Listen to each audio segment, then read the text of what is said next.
My father's hand connected with my face in front of 200 guests. The sound echoed through the ballroom like a gunshot. My sister Victoria screamed, "Get out!" and her voice carried the triumph of someone who had been waiting years for this moment. My mother turned away. She didn't gasp, didn't intervene, just turned her back like she had done my entire life. I didn't cry. I didn't beg. I touched my lip where I tasted copper, and I looked at every single one of them. Then I walked out of that birthday party with my head held high and blood on my chin.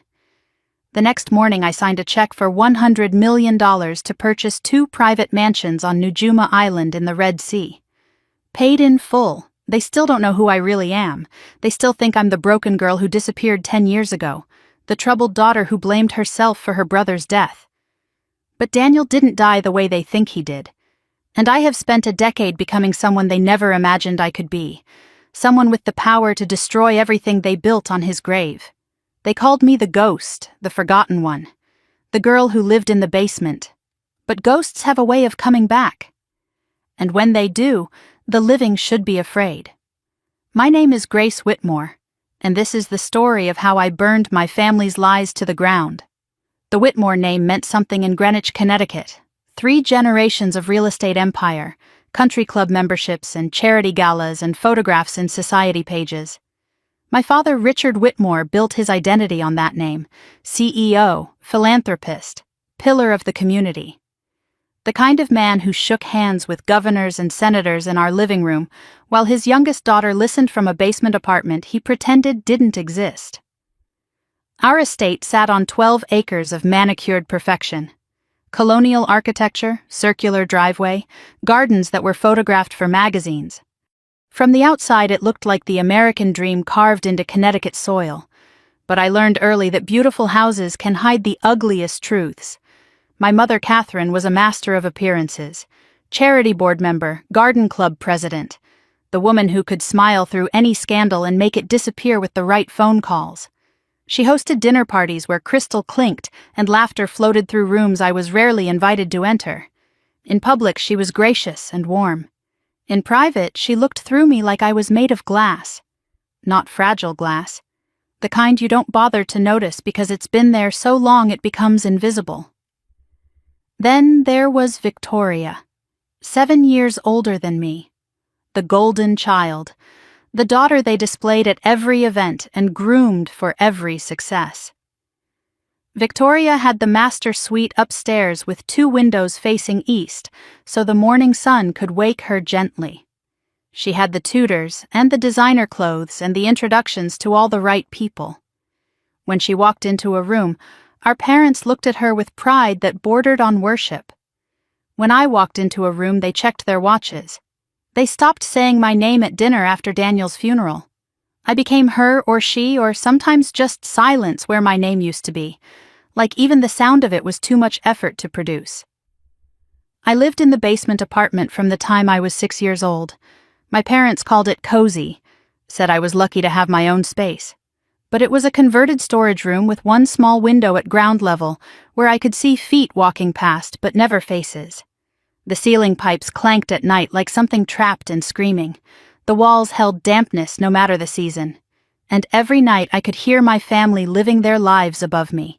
Victoria's music, my parents' dinner parties, laughter that never included me. "You're the strong one, Grace." That's what they told me whenever I asked for anything. When I wanted to trade rooms with Victoria, my father looked up from his newspaper and said, "Your sister's room has stairs, and you want her falling and breaking something." When I got straight A's, my mother nodded and said, "Well, of course you did." When I won the science fair, she forgot to come. Victoria had a hair appointment. Strong meant convenient to ignore. Strong meant doesn't need comfort. Strong meant we can put her in the basement and pretend she wanted to be there. But there was one person who saw me. Daniel. My brother was 11 years older than me, already in college when I was learning to read. But he came home on weekends just to check on me. He was the only one who knocked on my basement door. The only one who said my name like it mattered. Daniel would bring me books from his college library and teach me chess on the cold basement floor. He called me Little Architect because I loved building things with blocks. He snuck me food when I was sent to bed without dinner, which happened more often than anyone would admit. When Victoria said something cruel and I tried not to cry, Daniel would find me later and say, "You're smarter than all of them," combined Grace. "One day they'll see it." I held on to those words like oxygen. Daniel was supposed to inherit everything. He was being groomed as the future of Whitmore real estate, the golden son even more beloved than the golden daughter. But Daniel wasn't like them. He had a conscience. He asked questions they didn't want answered, and he protected me in ways that made our parents uncomfortable. I once heard him arguing with our father in the study. "She's your daughter too," he said. "Why does she live like a tenant in her own house?" My father's response was cold and final. "Victoria has needs. Grace is fine. Don't create problems where there aren't any." But there were problems. Daniel saw them even when no one else did. The night before he died, he called me. I was 16. It was late and his voice sounded strange, urgent, almost afraid. "Grace," he said, "I found something. About Dad, about the company. It's bad." He asked me to wait for him, said he was driving home, said he needed to show me something and I shouldn't tell anyone. He never made it home. They said he lost control on a rainy road, said his car hit a tree, said he died on impact. And within days the narrative formed like ice over a grave. If Grace hadn't called him, he wouldn't have left early. She distracted him. She's probably the reason he crashed. My mother said the words that would haunt me for the next decade. "It should have been you in that car, Grace, not him." I tried to tell them about the phone call, about what Daniel said he'd found, but no one listened. They were too busy burying their golden son and blaming their invisible daughter. 3 months after Daniel's funeral, my grandmother Eleanor came to see me in the basement. She was my father's mother and the only person in that house who had ever defended me. She pressed an envelope into my hands, sealed with wax, heavy with something inside. "Daniel was going to give this to you," she said. "He told me the night before he died. Now I'm keeping his promise." Her eyes were fierce and knowing, like she could see everything that was coming. "Not yet," she whispered. "When you're ready. When you're strong enough to burn it all down." I was 17 when I finally opened that box in Geneva. Inside were 3 things. $47 million in bearer bonds. A police report stamped sealed with findings that made my hands shake. And a handwritten note from Daniel dated the day before he died. What I read in that note changed everything. It proved that my brother's death wasn't an accident. It was murder. And someone in my family knew exactly what happened. The basement apartment became my world when I was 6 years old. My parents said Victoria needed more space for her things. They said I was flexible. They said I would love having my own little corner of the house. What they meant was that I was easy to move, easy to relocate, easy to forget about once the door closed behind me. The room had been a storage space before they cleared it out and tossed a mattress inside. One small window sat at ground level where I could watch feet walk past but never see faces. The ceiling pipes clanked and groaned at night like something alive and suffering. In winter they screamed. In summer they sweated rust onto the concrete floor. The walls held dampness that never fully dried no matter how many times I wiped them down. The smell was always the same: old books, mildew, laundry detergent drifting from the utility room next door. I had a single bed pushed against the wall, a desk from a garage sale with one leg shorter than the others so it wobbled when I wrote, a lamp that flickered during thunderstorms. These were my possessions. These were the boundaries of my childhood. But the worst part wasn't the room itself. The worst part was the ceiling. I learned to read that ceiling like a map. I knew exactly where each family member walked. Victoria's room was directly above mine, and every night I heard her footsteps, her music playing, her friends laughing during sleepovers I was never invited to attend. I would lie in bed and press my palm against the cold concrete above me, feeling for vibrations, listening for some sign that someone up there remembered I existed. Most nights there was nothing but silence where my name should have been. I learned to measure my worth by that silence. by the footsteps that never paused at the basement door, by the voices that never called down the stairs. They called me the strong one. I heard it so many times it became a brand burned into my identity. "You're the strong one, Grace," said like a compliment, wielded like a weapon. I first heard it when I was 8 and fell off my bicycle, scraped both knees bloody on the driveway gravel. I didn't cry because I had already learned that crying got me nothing but impatience. My mother glanced at the blood and handed me a bandage. "You're the strong one," she said. "You'll be fine." A week earlier, Victoria had scraped her knee. She got ice cream, a new dress, a day off from school. I got a bandage and the expectation to move on. Strong meant I didn't need comfort. Strong meant I could handle disappointment. Strong meant no one had to feel guilty about forgetting me. Strong meant convenient. Strong meant invisible. My mother forgot to pick me up from school once. I was 10 years old.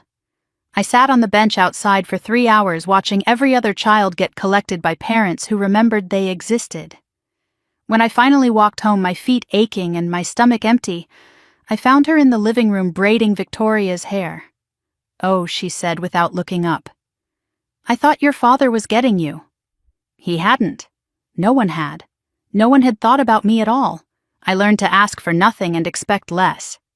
I learned that Victoria's tears were currency that could purchase anything while my silence was simply expected payment. By the time I was 12, I had perfected the art of disappearing in plain sight. I could sit at the dinner table and not be spoken to for an entire meal. I could walk through the living room and not be acknowledged. I became a ghost in my own home long before anyone thought to call me that. But Daniel saw me. Daniel always saw me. He was 11 years older and already at college when I was still learning to tie my shoes. But he came home on weekends. Not for our parents, not for Victoria. For me. He was the only person who ever knocked on my basement door. The only one who walked down those stairs without being forced. He brought me books from his university library. Novels and science texts and poetry collections that smelled like dust and possibility. He taught me chess on the cold concrete floor, sitting cross-legged across from me like we had all the time in the world. He called me Little Architect because I loved building things with blocks and cardboard and whatever scraps I could find in the basement storage. When our parents forgot to save me dinner, Daniel would appear with a plate wrapped in foil. Still warm, always with extra helpings of whatever I liked best. Daniel once told me the basement isn't where you belong, Grace. It's where they put you so they don't have to see what they're doing. I was 12. I didn't fully understand. But I memorized every word. I kept them locked in my chest like a treasure I could take out and examine when the loneliness got too heavy to carry alone. He fought for me in ways that made our parents uncomfortable. I heard him arguing with our father once. "She's your daughter too," he said. His voice sharp with frustration. "Why does she live like a tenant in her own house?" My father's response was ice. "Victoria has needs. Grace is fine. Don't create problems, Daniel." That was always their answer. Don't create problems. As if my existence was a problem. As if wanting to be loved was causing trouble. Daniel promised me things would change. When I take over the company, he said everything will be different. "You're smarter than all of them, Grace. One day they'll see it. One day I'll make sure they see it." I believed him. I had to believe someone. Victoria made sure I knew my place. In public she was perfect. Charming smile, gracious manners. The daughter everyone admired. But when the adults weren't watching, she showed me exactly what she thought of the basement girl. She called me names that still echo in the quietest hours. "You smell like the basement. Mom only keeps you because it would look bad to send you away. Daniel feels sorry for you, and that's not the same as love." Small cruelties delivered with surgical precision.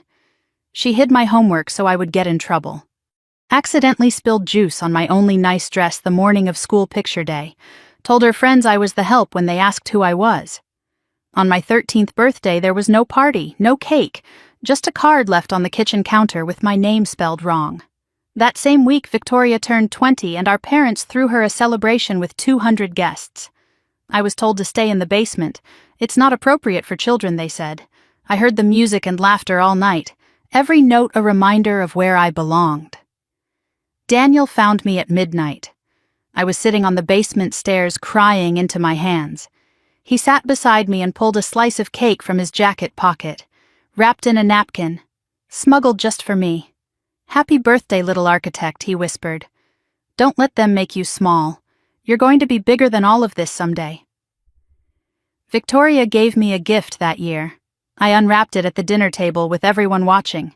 Inside was an empty box.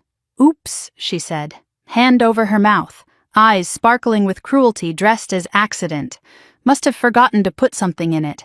Everyone laughed. My mother, my father, even the housekeeper smiled. I smiled too.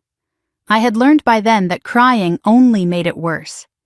Then came the night that changed everything. I was 16. Daniel was 25. It was late and my phone buzzed with his name. His voice when I answered was strange, urgent, almost afraid. "Grace," he said. "I found something. About Dad. About the company." "It's bad." He asked if I could wait up for him, said he was leaving a business dinner early, said he needed to show me something and I shouldn't tell anyone. I heard my mother scream at 2 a.m. The police called to say Daniel's car had gone off the road, hit a tree, dead on impact. Within days, the blame found its target. If Grace hadn't called him, he wouldn't have left early. She distracted him. She probably had him on the phone when he crashed. My father's eyes turned to ice whenever they landed on me. My mother said the words that would haunt me for a decade. "It should have been you in that car, not him."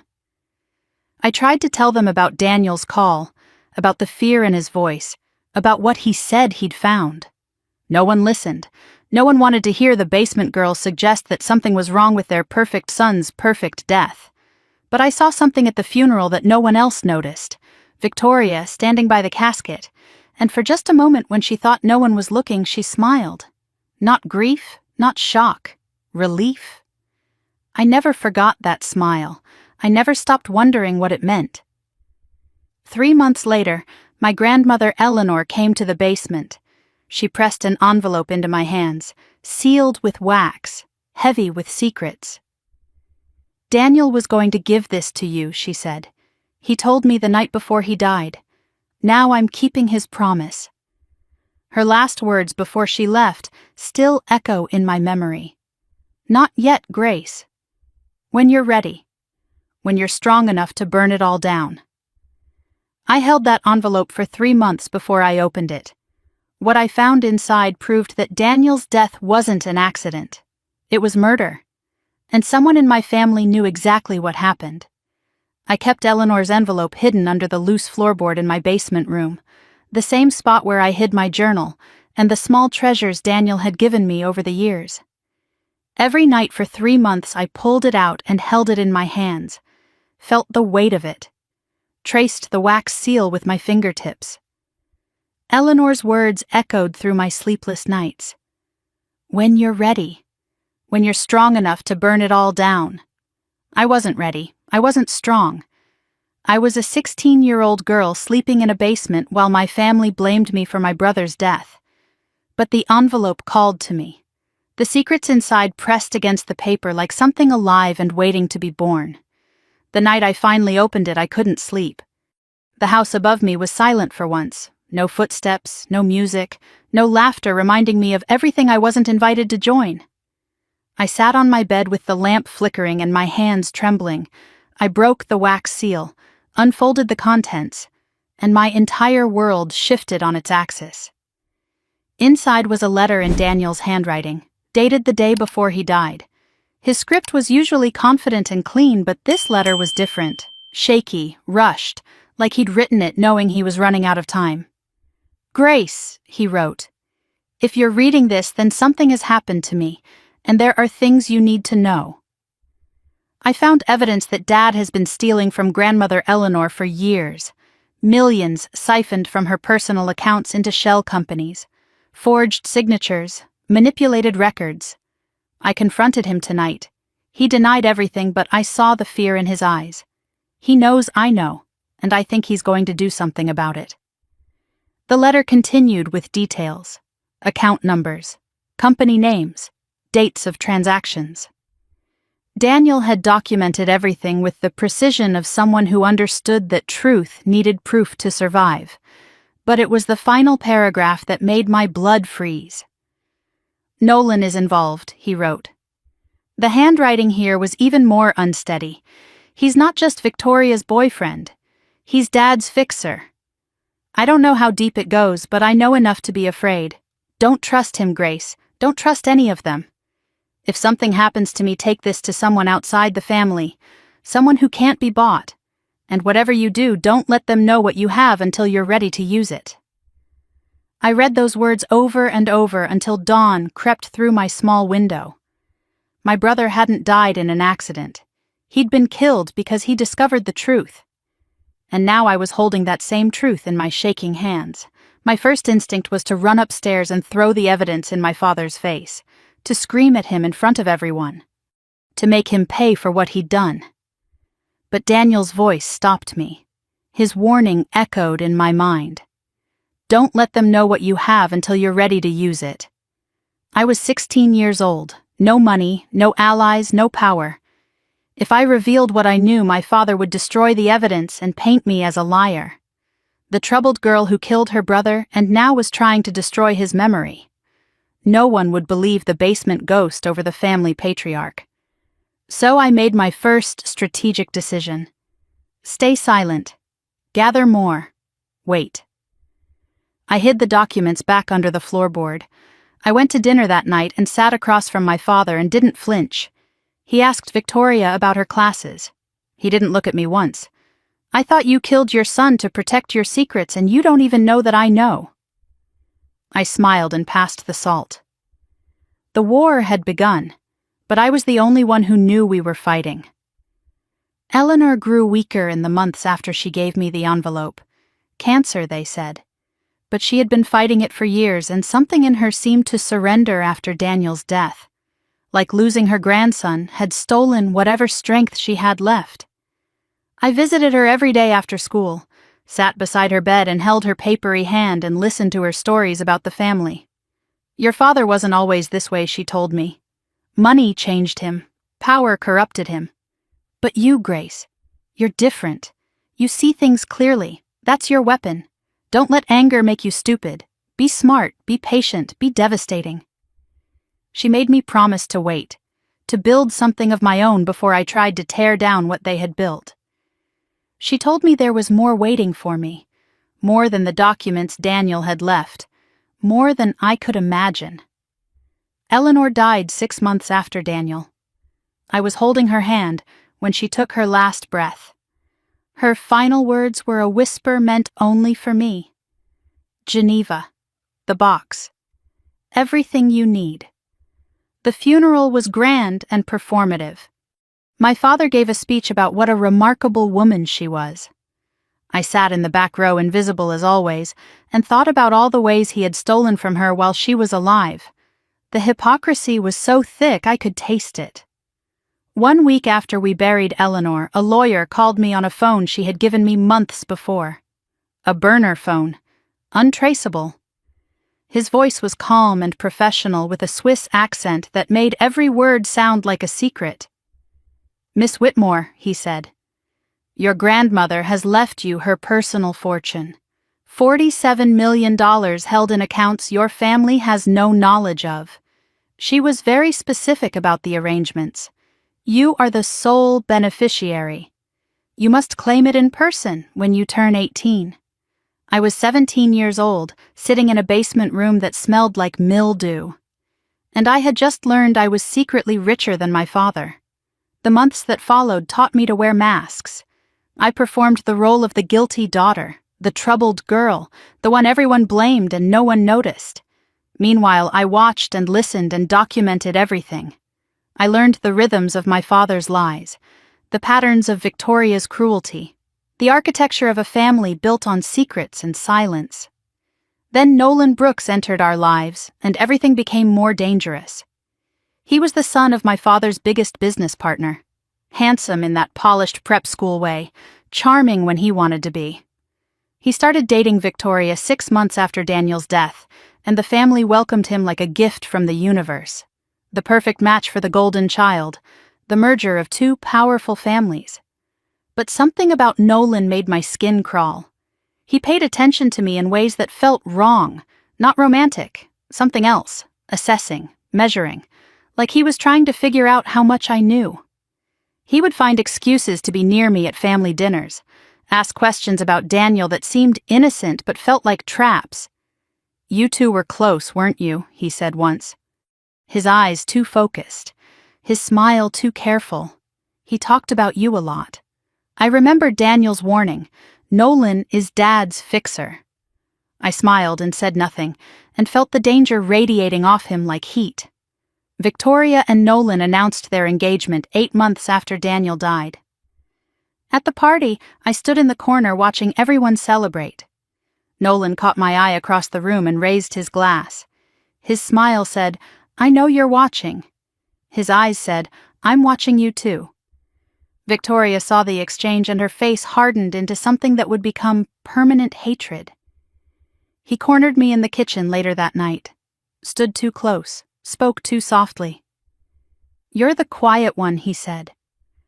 "I've always found quiet people interesting. They notice things, they remember things." He paused and I felt his breath on my ear. "What do you remember about Daniel Grace?" I looked him directly in the eyes. "Nothing," I said. "I remember nothing at all." He smiled like he didn't believe me. He was right not to. I spent senior year planning my escape. Applied to colleges in secret without guidance or support from anyone. Boston University offered me a full scholarship, and I accepted without telling my family until the papers were signed. The night I announced it at dinner, my father barely looked up from his plate. "Boston," he said. "That's far." My mother nodded absently. "Well, I suppose you've always been independent." Victoria smiled her cruel smile. "Finally! The basement will make a great wine cellar. No congratulations, no pride, no acknowledgement of what I had achieved entirely alone. I expected nothing. I received exactly that." The morning I left, I packed 17 years of my life into 2 suitcases. My mother handed me a $20 bill. "For the taxi," she said. She didn't hug me. Victoria was still asleep. My father had already left for work without saying goodbye. I stood on the doorstep of the house I had lived in my entire life, and no one watched me go. No one stood at the window. No one called out my name. I didn't cry. I had stopped crying for them years ago. The taxi took me to the airport. The $20 bill crumpled in my pocket like an afterthought. But in my carry-on, I held documents that could destroy a family. Instructions from a grandmother who had seen me when no one else did, and the promise of $47 million waiting in a vault in Geneva. I flew to Boston with 2 suitcases and a secret fortune. No one in my family knew what I carried. No one knew what I was about to become. I was 18 years old and I was done being invisible. The next time they saw me, they wouldn't be able to look away. Boston in September smelled like possibility. The campus spread out before me like a world I had earned entirely on my own. My dorm room was small, but it had a window that faced east, and every morning I woke to sunlight instead of shadows. For the first time in my life, the space around me belonged to me. Not assigned as punishment, not given as an afterthought, chosen. No one at Boston University knew I was a Whitmore. No one knew about the basement or the blame or the brother I had lost. They just saw a quiet girl with sharp focus and a work ethic that bordered on obsession. That anonymity was its own kind of freedom. I could be anyone. I could become anything. I lived 2 lives from the very first day. The public version was simple. Scholarship student, library job, modest apartment when I moved off campus sophomore year.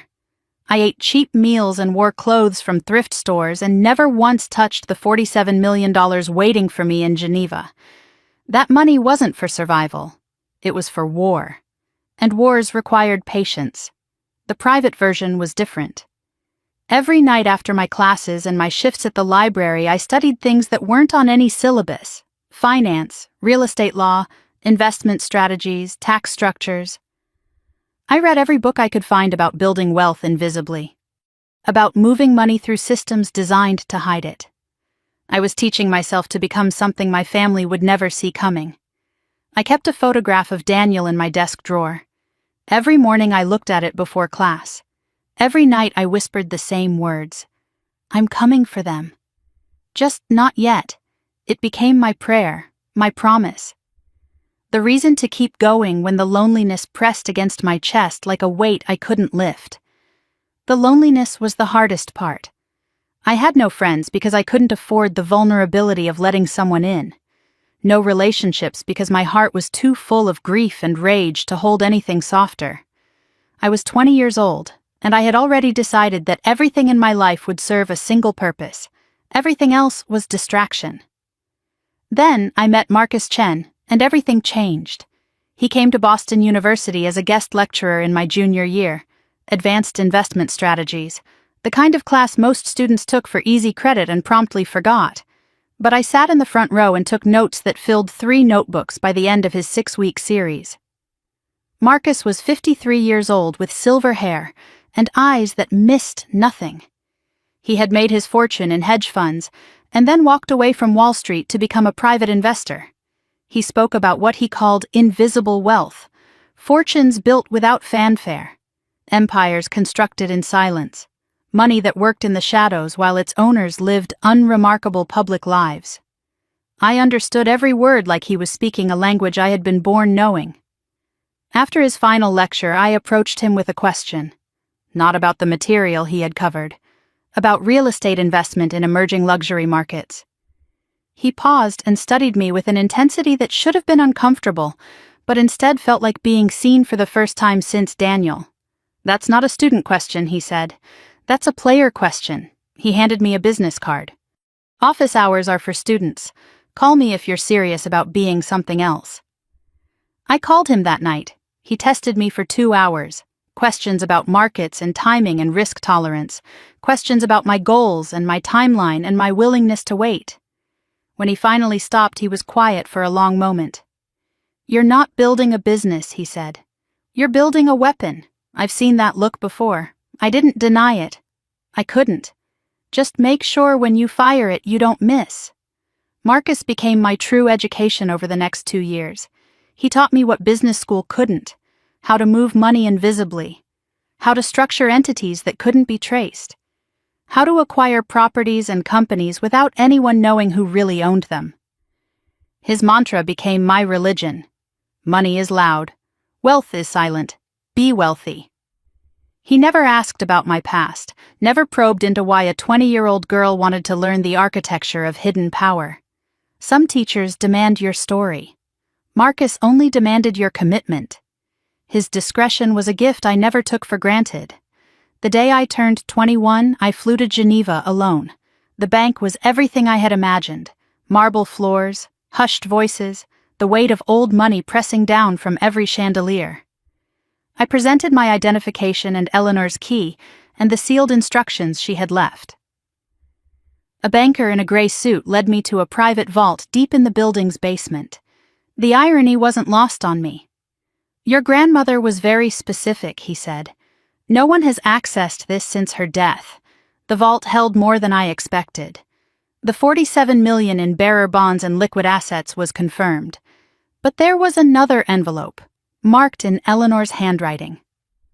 For Grace, the truth." I opened it with hands that wouldn't stop shaking. Inside was a police report from Daniel's accident, stamped sealed across the cover. Eleanor had attached a handwritten note explaining how she'd obtained it. Bribes, connections. The kind of money that could make official records appear in unofficial hands. The report's conclusion made my vision blur. Brake line showed evidence of tampering. Investigation closed at family's request. I sat in that vault for an hour reading and rereading those words. Brake line tampering. My brother didn't lose control. Someone had made sure he would never reach home that night. Someone who knew he was coming. Someone he had told about our phone call. Eleanor's note included one more instruction. "Find the investigating officer when you're ready. He retired to Florida. He'll tell you everything." I wasn't ready. Not yet. But I would be. I returned to Boston with a clarity that felt like ice in my veins. The next 4 years became a blur of strategy and execution. Marcus helped me structure the investment vehicle that would become my weapon. Meridian Holdings. Registered in Dubai. Layered through multiple jurisdictions. My name appeared nowhere in public records. I focused on ultra-luxury real estate in emerging markets, properties the world's wealthy wanted but couldn't easily access. My first acquisition came at 23. A waterfront property in Dubai Marina. $12 million. I renovated it over 6 months and sold it to a Saudi prince for $22 million. Net profit of $8 million in just over a year.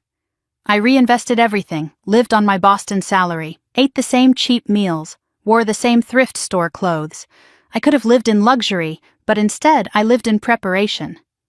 By 25, my portfolio was worth over $300 million. Cash reserves and investments pushed the total past $500 million. I had properties in Dubai and Abu Dhabi and Monaco and the Maldives, a network of contacts and influence that spanned continents. All of it invisible. All of it waiting. I watched Victoria's wedding livestream from my office in Dubai, 63 floors above the city in a penthouse I owned outright. She posted photographs of her nursery when she announced her pregnancy. I studied spreadsheets worth more than her husband's entire net worth. We were building different futures. She just didn't know we were competing.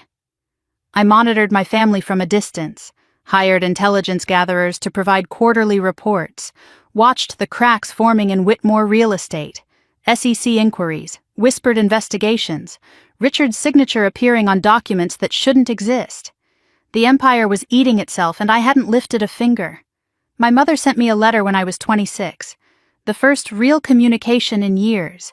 Rambling, nostalgic, hints of regret without actual apology. "I think about you sometimes," she wrote. "I hope you're doing well. Maybe we could have lunch when you're back in Connecticut." I laughed out loud in my empty apartment. The last time I was in Connecticut, I slept in a basement and no one remembered my birthday. Now I owned more property than her husband's entire company. But she still thought I was the one who should come to her. I didn't respond. Some doors stay closed until you're ready to walk through them armed. Then the email arrived that changed everything. 25 years old, late night in Dubai. An encrypted message from an address I didn't recognize. No subject line, just an attachment. The police report from Daniel's accident, the same one Eleanor had given me. But this version had additional pages.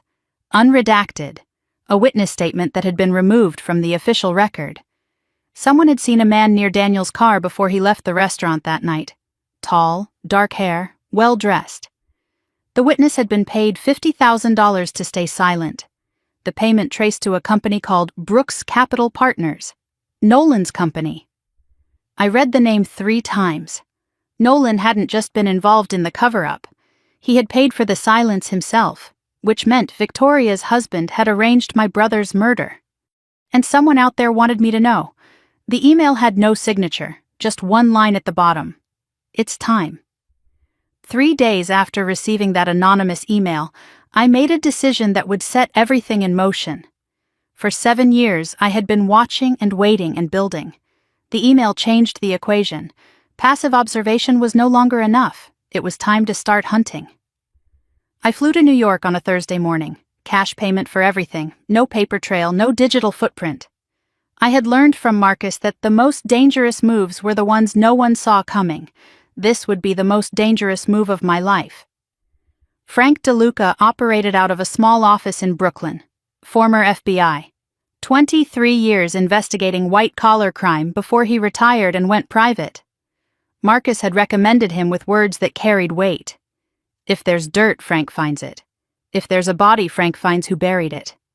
He was 62 years old with a face that had seen too much and forgotten nothing. Gray hair cropped short, eyes that assessed me the moment I walked through his door. He didn't offer coffee or small talk. He just waited for me to explain why a young woman with expensive clothes and cheap shoes had traveled across the country to sit in his cluttered office. I laid everything out. Daniel's death, the sealed police report, Nolan's payment to the witness, the financial crimes my brother had discovered before someone decided he needed to disappear. Frank listened without expression, took notes in handwriting so small it looked like code, asked questions that were precise and surgical. "You want me to prove your brother was murdered," he said when I finished, "and identify who ordered it. I want the truth. All of it, no matter where it leads." He studied me for a long moment. "The truth usually leads somewhere ugly, Miss Whitmore. You sure you want to go there?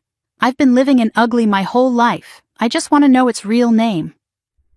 Frank nodded slowly. Something shifted in his expression. Not sympathy, recognition. "I've had a lot of clients wanting revenge," he said. "Most of them aren't ready for what they find." He paused. "But you're different. You've got the look of someone who's already made peace with burning it all down." He wasn't wrong. I had made that peace years ago in a basement room that smelled like mildew and forgotten children. 3 months later, Frank called me to a secure location in Manhattan, a hotel room with no windows and walls thick enough to swallow secrets. He had a file 3 inches thick and a face that told me the contents would change everything. He started with the witness, the valet from the restaurant where Daniel had dinner the night he died. Frank had tracked him to Portugal, where he'd been living on the $50,000 that bought his silence. The man was still afraid after all these years, but 50,000 more, and the promise of anonymity loosened his tongue. He saw someone tampering with Daniel's car in the parking garage.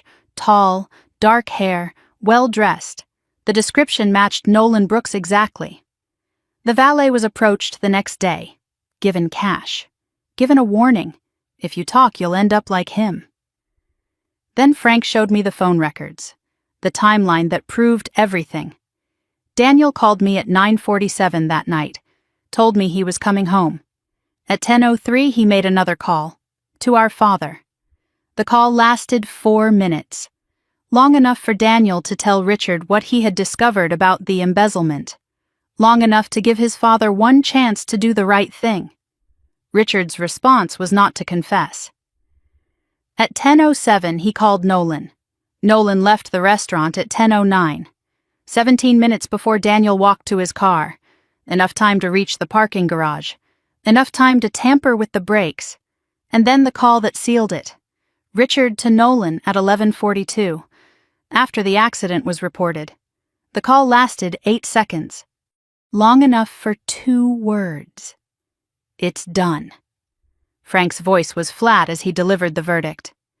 "Your brother called your father to give him a chance to confess. Your father called his future son-in-law instead." I asked the only question that mattered. Did my father know what Nolan was going to do? Frank slid a document across the table, the phone records with timestamps highlighted. Richard called Nolan again after the accident, he said. 8 seconds. It's done. Your father didn't just cover up your brother's murder, he ordered it. I sat in that hotel room for a long time after Frank left.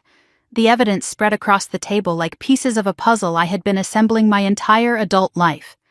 My father, the man who put me in a basement and blamed me for Daniel's death. He had ordered that death himself.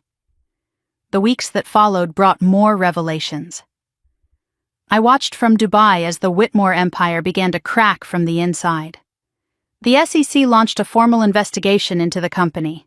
Allegations of fraudulent accounting and embezzlement, and misrepresentation to investors.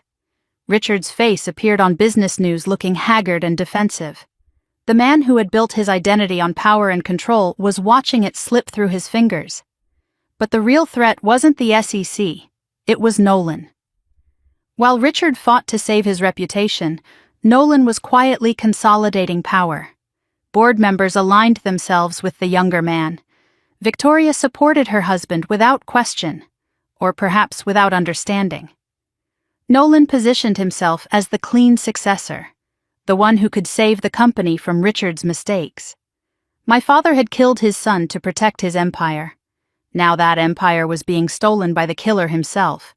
The snake he'd invited into the garden was swallowing him whole. I read the headlines on a Tuesday morning. Whitmore real estate CEO steps back. Son-in-law named acting president. My father had murdered his heir to keep his throne. Now he was losing it anyway to the man who had held the knife. Karma, I thought, has a sense of humor, but I wasn't laughing. I was taking notes. Then Marcus called with news that turned my satisfaction to ice. Someone's been asking questions about Meridian Holdings. His voice was tense in a way I had never heard before. Professional inquiries. Forensic accountant level. They're getting close, Grace. The Dubai real estate community was small at the top. Rumors had begun spreading about the mysterious owner who had built an empire in 7 years. Someone with resources was trying to connect the dots. Nolan had hired an investigator. He was looking for threats. And I had apparently become one. I needed protection. Legal, strategic, personal. That's when Tessa Morgan entered my life. She was 38 years old, Harvard Law, former federal prosecutor. Now in private practice representing clients who needed someone brilliant and ruthless and absolutely loyal. We met in London on neutral ground. She reviewed my situation with eyes that missed nothing. "You've built something remarkable," she said. "But you're also sitting on a powder keg. One wrong move and Nolan finds you before you're ready." She became my shield, created additional layers of protection for Meridian Holdings, prepared contingency plans for every scenario. When you decide to move, she told me you need to move fast and move hard. No second chances. Then she slid a document across the table. Surveillance photographs. Me. Entering my Dubai building, at the Geneva Bank, having coffee with Marcus. Nolan's investigator took these last month. He doesn't know who you are yet. But he knows you exist. The clock is ticking, Grace. I looked at my own face in those photographs. The ghost was becoming visible. I needed to decide. Hide deeper or step into the light. The decision was made for me 2 weeks later. A birthday card arrived at my Boston post office box. My 27th birthday. The first acknowledgement from my mother in over a decade, handwritten in her careful script. "I think about you more than you know. I'm sorry for so many things. Maybe we could talk someday. No specifics, no confession. Just the fog of guilt, without the clarity of accountability." She wasn't sorry for what she had done. She was sorry for how it made her feel. I kept the card, not out of sentiment, out of evidence. Every crack in their armor was a potential entry point. Even my mother's guilt could be useful. Especially my mother's guilt. She knew things. She had stayed silent for 10 years. And silence, I had learned, was just another form of confession waiting to be extracted. 2 weeks after the birthday card, another envelope arrived. This one embossed and expensive. Victoria's 35th birthday celebration. Black tie, Greenwich Estate. 200 guests. A handwritten note was tucked inside. "Grace, it's been too long. Mom has been asking about you. We'd love to have the whole family together for once. Let's put the past behind us. Victoria." I read it 3 times. Victoria didn't want reconciliation. Victoria wanted something. The timing was too perfect, right when Nolan was hunting for the Meridian owner, right when the family was cracking under pressure. This wasn't an invitation, it was reconnaissance. I called Tessa that night. "I'm going. You know it's a trap," she said. "I'm counting on it. Traps work both ways." I hung up the phone and looked out at the Dubai skyline, the empire I had built in silence waiting for this exact moment. Victoria thought she was summoning the basement ghost to humiliate her one more time. She didn't know she was inviting a hurricane. I had 2 weeks to prepare, 2 weeks to gather everything I needed, 2 weeks before I walked back into that house and showed them exactly who I had become. 14 days until Victoria's 35th birthday. I pinned the invitation to the wall of my Dubai penthouse and studied it every morning like a battle map. The embossed lettering, the elegant script, the casual cruelty of a sister who thought she was summoning a ghost to humiliate. She had no idea what was coming. I spent those 2 weeks preparing for war, not with weapons that drew blood, with weapons that drew truth. Frank's complete investigative file was copied and secured in 3 separate locations. Phone records, witness statements, payment trails, the sealed police report proving brake line tampering. Every piece of evidence that could destroy the men who murdered my brother. Tessa worked around the clock preparing legal documents, cease and desist letters, evidence packets formatted for authorities, emergency filings ready to submit at a moment's notice. We mapped every possible scenario, every potential countermove, every way they might try to silence me before I could speak. I wasn't going to that party to make a scene. I was going to plant seeds that would grow into a forest fire. Marcus asked me once what my endgame was. I told him I want them to know that I know. I want to watch the fear enter their eyes. And then I want to walk out while they're still processing that the ghost they forgot is the one who's been haunting them all along. Tessa nodded slowly when I said it. That's not revenge, she said. That's art. 10 days before the party, I flew to Milan. One appointment. Valentino Garavani's private atelier. A custom gown commission that would cost more than most people's annual salary. Black silk. Hand embroidered. The kind of dress that commands attention without asking for it. I knew exactly what I was doing.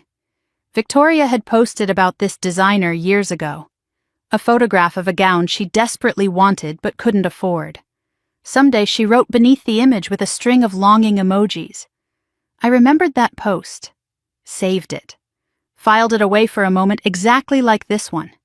Someday had arrived. Just not for her. The fitting took 3 hours. I stood in front of a 3-way mirror while the seamstress made adjustments with pins and chalk. The dress fit like armor. Elegant and understated and absolutely devastating. She asked if it was for a special occasion. I smiled and told her a family reunion. She didn't need to know that reunions could be battlefields. I retrieved Eleanor's jewelry from the Geneva vault the same week. The pieces she had hidden from my father. The originals he never knew existed. A diamond pendant she wore in her wedding portrait. The same pendant that should have gone to me in the public will, but Richard had kept it and given it to Victoria instead. What no one knew was that Eleanor had commissioned duplicates decades ago. Victoria had been wearing the copy to every major event for years. I would wear the original. Let her wonder why my diamonds caught the light differently than hers. Some messages don't need words, they just need the right illumination. The dress cost $62,000. Victoria's engagement ring had cost $47,000. I knew because she posted about that too, showing off what she called a family heirloom from the Brooks collection. She had no idea I was counting everything, measuring everything, preparing to show her exactly how much the forgotten sister had outgrown her shadow. 1 week before the party, Frank delivered his final intelligence report. He flew to Dubai personally. The kind of information he carried wasn't safe on any network. Nolan was negotiating to sell Whitmore real estate. Not a merger, a complete sale to a foreign investment group. The deal was already in its final stages. Signatures pending. Richard had no idea it was happening. The board was aligned with Nolan. The SEC investigation had weakened Richard's position so badly that no one needed his approval anymore. The deal would make Nolan wealthy independent of the family legacy.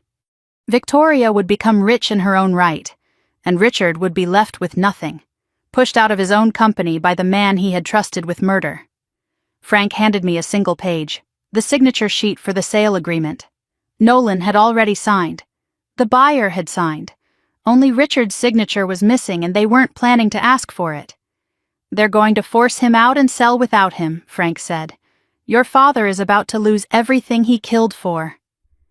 I looked at the document for a long moment. Good, I said, but not before I take what's left. 5 days before the party, Tessa called on an encrypted line. Her voice was tight with urgency. We have a problem. Someone from Whitmore's legal team contacted my office. They were asking about Meridian Holdings, its ownership structure, its principal investor. Nolan's forensic accountant had traced a connection, not to me directly, but close. The inquiry mentioned a female principal, late 20s, American. They were looking at Dubai property records, Geneva banking connections. One more thread pulled and my identity would unravel. If they find you before the party, you lose the element of surprise, Tessa said. Then we need to make sure they don't find me for 5 more days. She deployed every shield we had prepared. Legal letters threatening action over privacy violations. Marcus activated his network to create misdirection, false trails leading nowhere. I went dark completely. No public appearances. No traceable communications. 5 days of absolute silence before the storm. I had lived invisible for 18 years. I could manage 5 more days. Tessa sent me the inquiry letter Nolan's attorney had written. At the bottom was a handwritten note. Client believes subject may have family connection to Whitmore. Urgent priority, family connection. He suspected, but he didn't know. Not yet.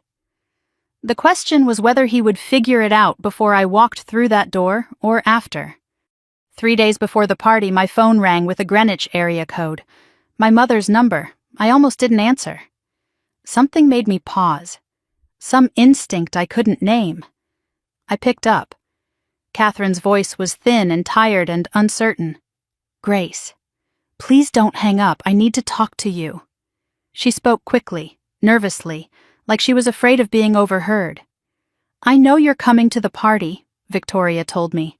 "I wanted to warn you. Things aren't what they seem." She talked in fragments. Richard had changed. Victoria was different. Nolan frightened her. "I've made so many mistakes, Grace. With you, with Daniel, with everything." It was the first time she had spoken Daniel's name to me in a decade. "What do you mean, mistakes with Daniel?" My voice was steady even as my heart pounded. A long pause, her breathing heavy on the line. "I can't say it over the phone. But I know things I should have said years ago." "Then say them. Not like this." "At the party. Find me alone, in the garden.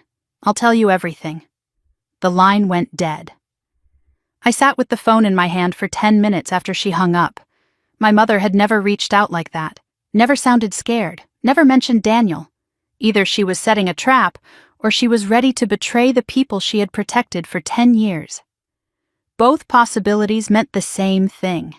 The cracks weren't just showing anymore, the walls were coming down. 2 days before the party, I packed my bags. The dress hung in a garment bag like a weapon waiting to be deployed. Evidence files secured in my carry-on. Eleanor's pendant in a velvet box against my chest. I was ready, or as ready as anyone could be to walk back into the house that had tried to erase them. That night at midnight, my secure phone buzzed with a message from an unknown number. "I know what you're planning. I can help. Meet me at the greenhouse at midnight during the party. Come alone. I have what Daniel wanted you to have." The message was signed with a single initial. D. My blood went cold. D. Daniel. But Daniel had been dead for 10 years. Someone was using his initial. Someone who knew him. Someone who claimed to have something he had left behind. A trap? An ally? A ghost reaching across the grave to help me finish what he started? There was only one way to know. Walk into that greenhouse and find out. I typed back 3 words. "I'll be there." Then I deleted the message and finished packing. Whatever was waiting in that greenhouse, I intended to be ready. Whatever secrets still remained after 10 years of silence, I intended to drag them into the light. Victoria thought she was throwing a birthday party. She didn't know she was hosting a reckoning. The black car wound through Greenwich as twilight settled over Connecticut. I sat in the back seat watching familiar streets pass like memories I had tried to bury. The Valentino dress pressed against my skin like armor. Eleanor's diamond pendant rested against my collarbone, warm from my pulse. 10 years since I had seen this driveway. 10 years since I had walked these grounds as the ghost no one remembered to look for. The estate appeared through the trees exactly as I remembered it. Every window glowing. Every inch of the grounds manicured to perfection. The colonial architecture that had once made me feel small now looked like a stage set waiting for its final act. Valet parking attendants in crisp uniforms. Catering trucks lined up like soldiers. A string quartet warming up somewhere inside. 200 guests expected tonight. Greenwich elite, business partners, society names that appeared in magazines and charity announcements. The same people who had attended events at this house my entire childhood without ever knowing a girl lived in the basement. The car stopped at the entrance. I took one breath, then another. Then I opened the door and stepped out into the night air. Photographers waited at the entrance. Victoria had hired press coverage for her 35th birthday. Of course she had. Everything about my sister required an audience. A flash went off as I approached the door. Then another. I didn't flinch, didn't smile, just walked toward the entrance like I owned the ground beneath my feet. The last time I walked through this door, I was 18 with 2 suitcases and a $20 bill. Now I was 27 with a fortune they couldn't imagine and evidence that could destroy them all. The valet asked for my name. I said it clearly. Grace Whitmore. Watching his face for recognition. There was none. They had forgotten me so completely they didn't even remember what forgetting looked like. The grand foyer opened before me, marble floors gleaming, crystal chandelier casting prismatic light across walls lined with paintings worth more than most houses. The smell of expensive perfume and fresh flowers and old money pretending it had always been there. Richard saw me first. My father stood near the bar with a drink in his hand and a smile frozen on his face from whatever conversation he had just abandoned. The smile died when our eyes met. Confusion flickered across his features. Then recognition. Then something that looked almost like fear. He had aged badly in 10 years. The SEC investigation had carved deep lines around his eyes. His hair was grayer, his shoulders hunched slightly like a man expecting a blow. He didn't approach me, just stared, like he was seeing a ghost he had worked very hard to bury.